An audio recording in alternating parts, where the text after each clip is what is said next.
This young man died by suicide in a state mental health facility. That happened 4 years after a citation and mandate to make improvements there so patients would not be in danger. CBS News Chicago investigator Dorothy Tucker dives into exclusively obtained internal emails that paint a picture of missing materials, confusion, and delays that played a role in the death of Anthony Stringfellow Jr. Started. Yeah, started.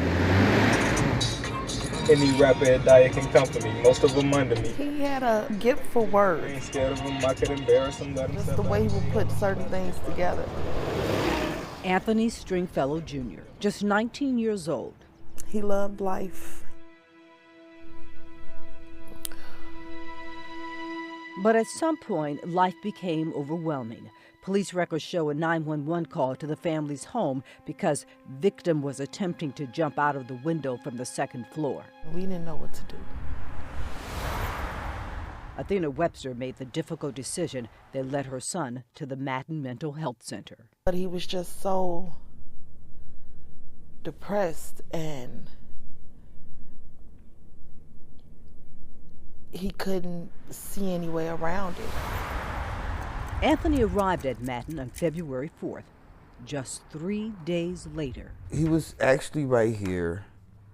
He was against the wall. Rod Catachon, a mental health technician, worked at Madden. Anthony is sitting with a rope, well, string around his neck, and he hung himself.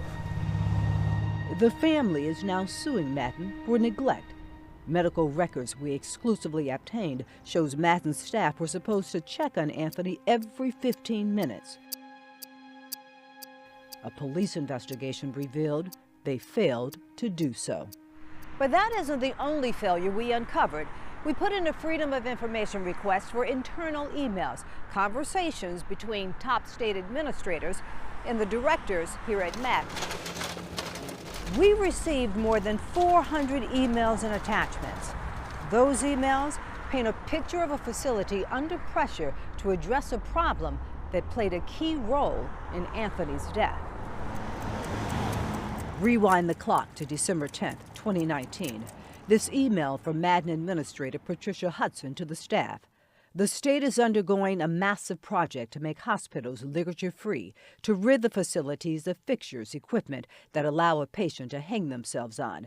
This is an immediate danger to patients. Madden has been cited by the CMS Joint Commission and given a mandate to correct immediately. That was 4 years before this. A photo from room 103 on the day Anthony Stringfellow died in 2023. There's a door hinge, a fixture that a ligature was tied to. It was just very, very tragic and very, very traumatic for everybody. Sharon White worked at Madden for 21 years as an executive in quality strategies. Had it been ligature-free, and where there are no doors, there are no brackets, nothing to be able to hang yourself, you know, he'd still be alive. 3 weeks after Anthony died, This is the email from February 28th. from Hudson to former Madden chief engineer David Ernessy. That was one email. Hudson asks, does Madden have the piano hinges on site to change out on our patient bedroom doors? Piano hinges don't have tips, so nothing can be tied to them. And I wrote back to her, "Hello, Patty, we have no piano hinges." What was your mindset when you responded, "We didn't talk about this before"? I was confused. I'm like, they're trying. I felt like they were trying to pin this suicide on me. A couple of days later, this email from Laura Godinez with a renewed focus and a commitment to resolve our ligature issues within months rather than years, as soon as humanly possible. Fast forward a full 15 months after Anthony's death.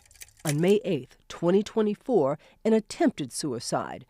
We found even more urgency in email exchanges after that incident. State administrators wanted answers about all anti-ligature work. The director of the Division of Mental Health, David Elbert, asked for a detailed written update. The reply, lengthy. It showed completed work, unfinished work. in a request for nearly $1 million right after Anthony's death to buy products, materials to get the project back on track.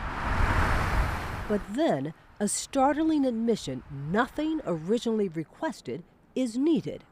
It seems they already had the products to do the work, it just hadn't been done.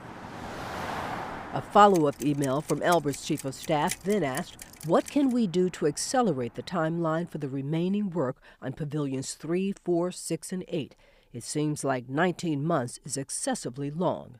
Hudson's response, Pavilion 4 should be done by the end of June. The rest of the issue is manpower. We only had one carpenter. Ernest says there are 6 pavilions, and each has 26 rooms. I mean, one carpenter, one plumber, I mean, with an 8-hour shift, besides doing all the other work orders that are going on, they don't have enough staff to install everything.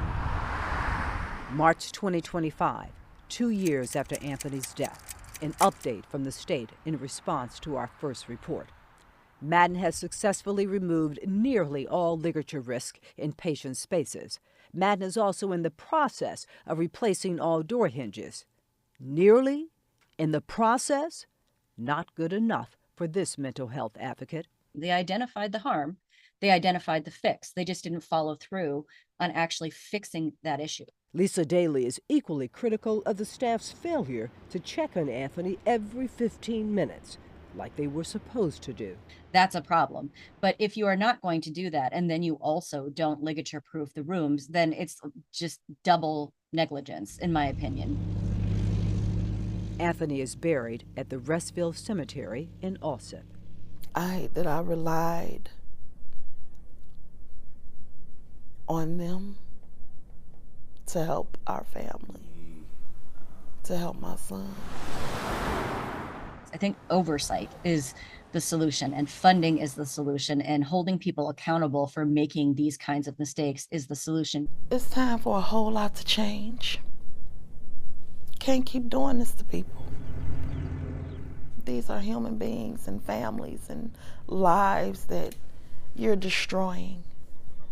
I don't understand it. Dorothy Tucker. I'll never understand.